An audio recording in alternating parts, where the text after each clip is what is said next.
Digital યુગ એવી local news channel of Bharuch.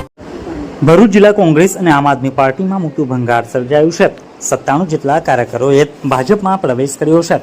આજરોજ આંબેડકર જયંતિના દિવસે ભરૂચ જિલ્લા કોંગ્રેસ અને આમ આદમી પાર્ટીમાં મોટું ભંગાર સર્જાયું છે. કોંગ્રેસ અને આમ આદમી પાર્ટીના 97 જેટલા કાર્યકરોએ ભાજપનો ખેસ ધારણ કર્યો હતો. ભરૂચ જિલ્લા ભારતીય જનતા પાર્ટીના કાર્યાલય ખાતે આ અંગેનો કાર્યક્રમ આયોજિત કરાયો હતો, જેમાં ભરૂચ જિલ્લા ભાજપના પ્રમુખ પ્રકાશ મોદીએ આમ આદમી પાર્ટી અને કોંગ્રેસના કાર્યકરોને ખેસ પહેરાવી પક્ષમાં આવકાર આપ્યો હતો.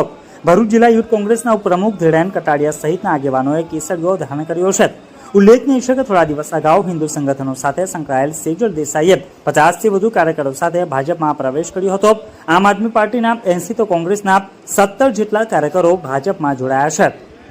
આજરોજ ડોક્ટર ભીમરાવ બાબા સાહેબ આંબેડકર કે જેઓની 134મી જન્મ જયંતિ છે, તેમના આ જન્મ જયંતિના ઉપલક્ષમાં ભારતીય જનતા પાર્ટીમાં ભરૂચ શહેર તેમજ જિલ્લામાંથી આપ પાર્ટી તેમજ કોંગ્રેસ પાર્ટીના અનેક કાર્યકરો જોડાયા છે. એઓનું ભારતીય જનતા પાર્ટીનો ખેસ પહેરાવી અમે ભાવભીનું સ્વાગત કર્યું છે.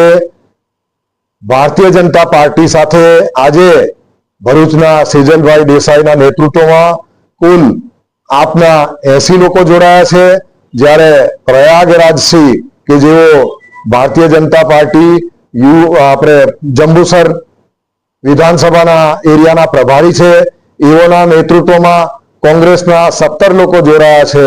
એમ કરીને કુલ 97 લોકો આજે ભારતીય જનતા પાર્ટીમાં જોડાયા છે.